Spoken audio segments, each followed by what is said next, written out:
The blizzard on Taris 9 wasn't just a storm. It was a living entity with teeth of ice and breath that froze blood. Dahlia Reed stumbled forward, her mapping equipment abandoned kilometers back when the weather turned. The colony outpost should have been visible by now, but the swirling white consumed everything beyond 5 meters. Her environmental suit beeped in warning, temperature dropping. Power reserves critical. 30 minutes, maybe less, before hypothermia set in. Dahlia's fingers, once nimble enough to sketch the most intricate terrain features, now felt like wooden appendages, useless against the clasps of her emergency beacon. A shadow materialized through the white curtain, too tall for human proportions, moving with liquid grace despite the howling wind. Dahlia's hand moved to her pulse pistol, standard issue for all frontier cartographers. "You won't survive another hour in this," the figure said, voice resonating oddly through the wind. "My shelter is nearby." As he moved closer, the storm's fury momentarily abated, revealing iridescent blue skin stretched over angular features. Crystalline ridges protruded from his forehead, catching what little light filtered through the clouds. His eyes, 3 of them, arranged in a triangle, glowed amber in the gloom. A Vesperi?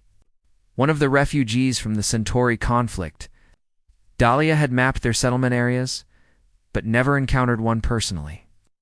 "I don't need help," she lied, pride overriding survival instinct. "Especially from off-worlders." The Vesperi tilted his head, those 3 eyes blinking in sequence. "Interesting. Your life signs indicate severe cold stress, yet you refuse assistance. Is this human stubbornness or personal preference?" "Colonies just beyond that ridge," Dahlia gestured vaguely, unsure if she was even pointing in the right direction. "There is no colony within 15 kilometers, he replied. "I've mapped this region extensively. You're a cartographer too?" Among other things, snow collected on the ridges of his face, melting instantly against his skin. "I am called Corvin," another warning beep from her suit. 20 minutes remaining, Corvin stepped closer. "The temperature will drop another 12 degrees when night falls. Even with your technology, your internal organs will crystallize before dawn. I've survived worse." "No, you haven't." His directness was unsettling. "This is the worst storm recorded on Taris 9 in 50 years. Particularly vicious gusts knocked Dahlia sideways." Corvin caught her arm, steadying her with surprising gentleness. Heat radiated through his touch, even through her insulated sleeve. "Your body temperature is dangerously low," he observed. "My physiology runs hotter than humans. It's the only way either of us survives tonight." Dahlia pulled away. "I'll take my chances." Corvin's expression remained unreadable. "The storm is attracted to heat signatures. Alone, we're both targets.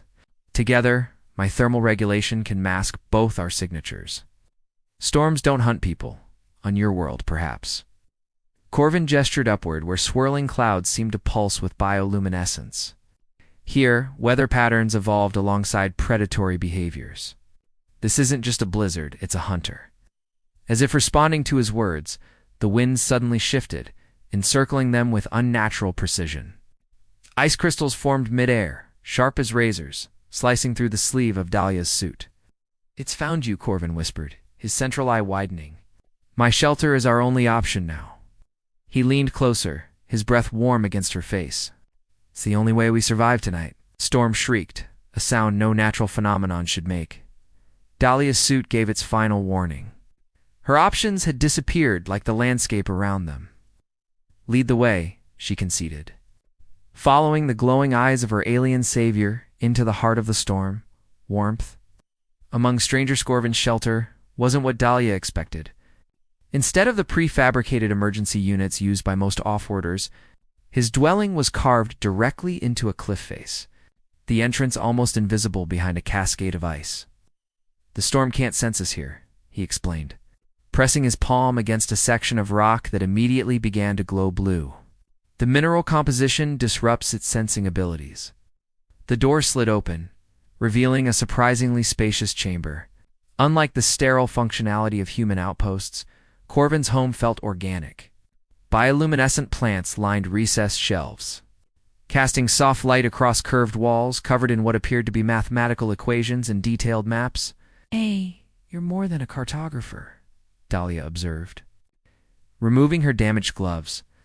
As are you, Corvin replied, gesturing to the complex calibrator device still strapped to her wrist. That's military-grade technology, not standard survey equipment.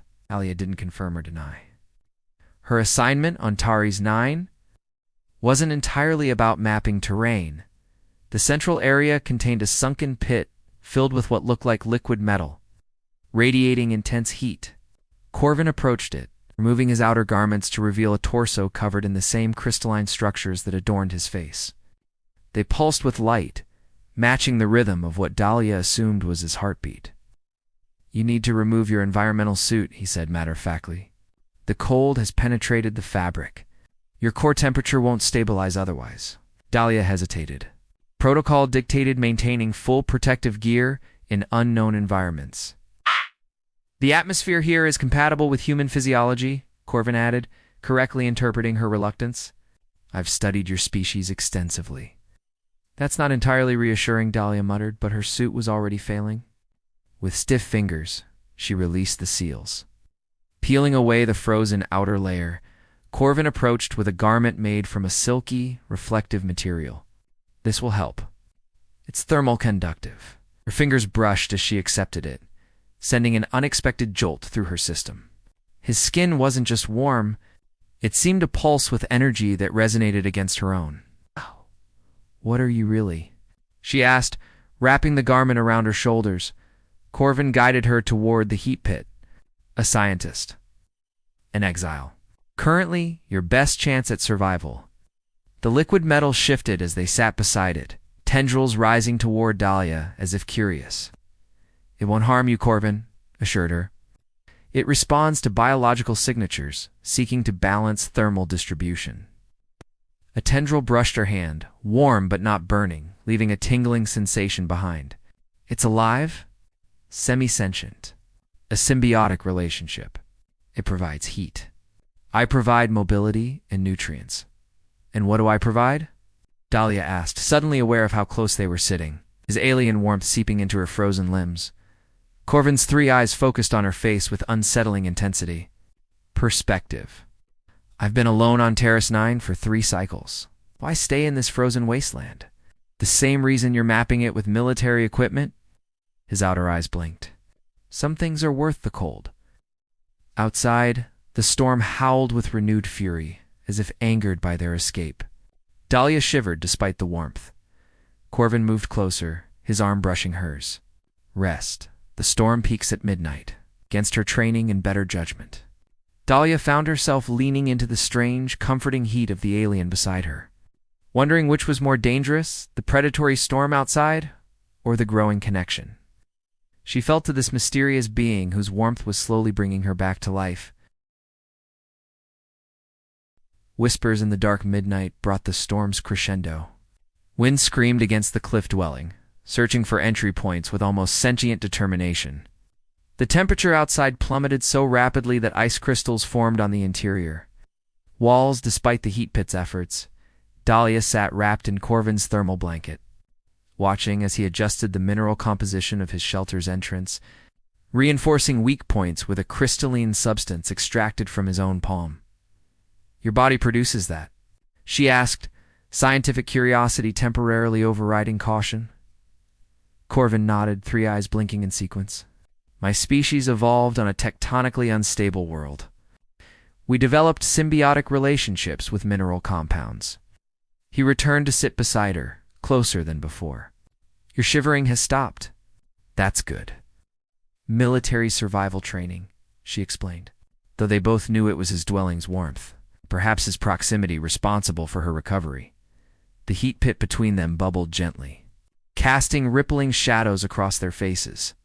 In this light, Corvin's alienness seemed less pronounced, more a variation on familiar themes than something wholly other. You mentioned being in exile, Dahlia said, surprising herself with the personal question. From the Vispari collective? Something flickered across Corvin's features. Pain, perhaps, or resignation. I questioned our leadership's decision to weaponize our biological abilities during the Centauri conflict. His outer eyes dimmed slightly. Disagreement is not tolerated among my kind, so they abandoned you here. I chose this planet. Remote enough to avoid pursuers, hostile enough that few would follow.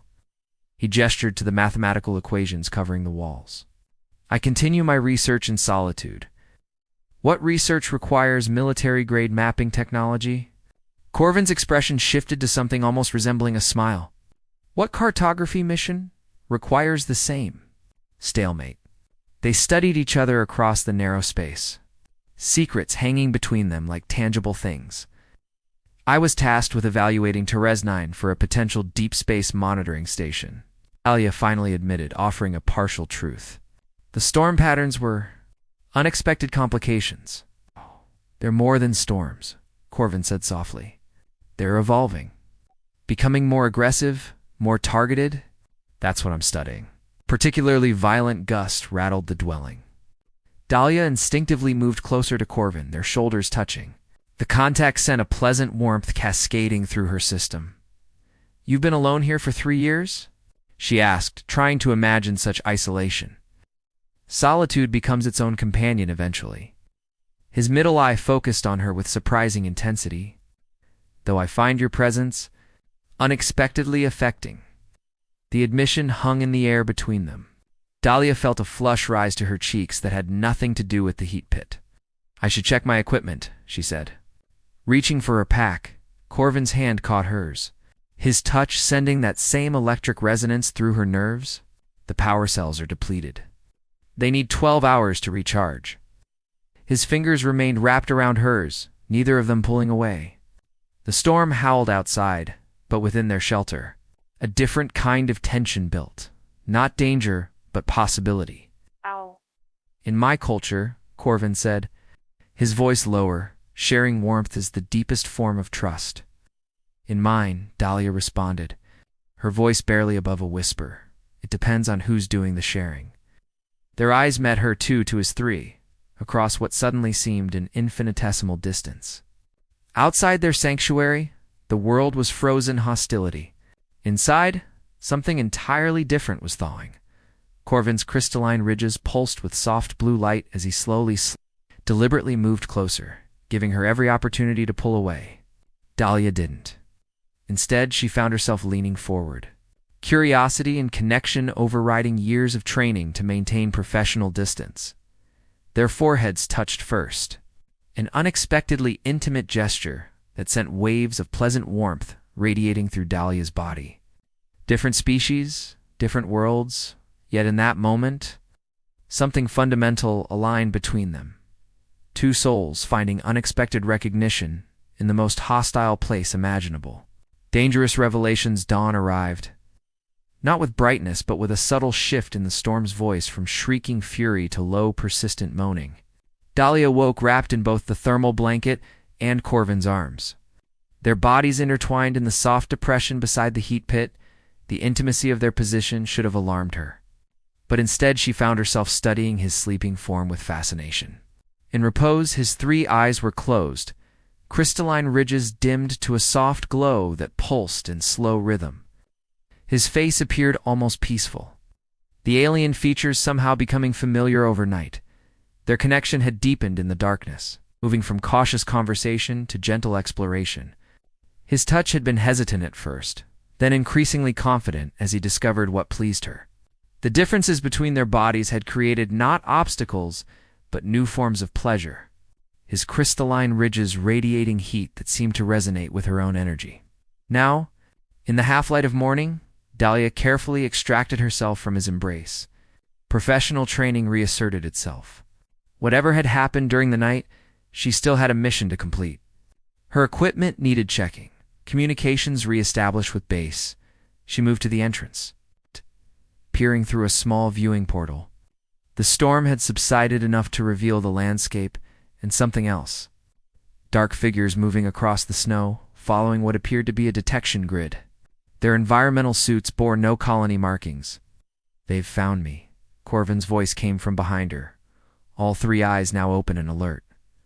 Who are they? Dahlia asked, though part of her already knew. Vespari hunters. He moved beside her, shoulders tense. They've been tracking me since my exile. I've evaded them for 3 cycles, but last night, he hesitated. Last night, our combined biological signatures must have created a beacon they could detect through the storm. Our intimacy gave us away, Dahlia realized aloud. Corvin nodded grimly. The resonance between different species creates a unique energy pattern. I should have considered that possibility. Dahlia checked her pulse pistol fully charged, despite her other equipment's power failure. Convenient? Why are they so determined to find you? Corvin's expression darkened. Because my research proved our leadership was wrong.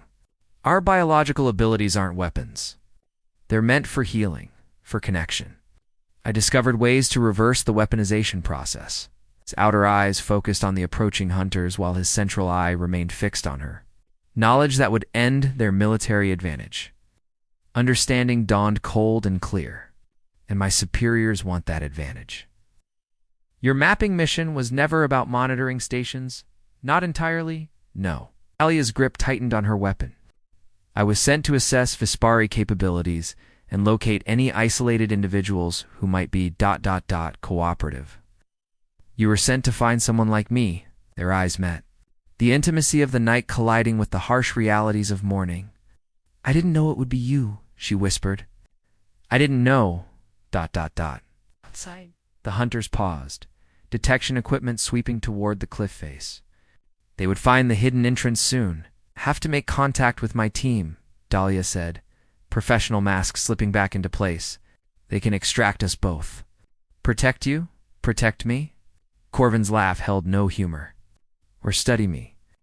Replicate my abilities for your own weapons programs. The accusation hung between them, all the more painful for its truth.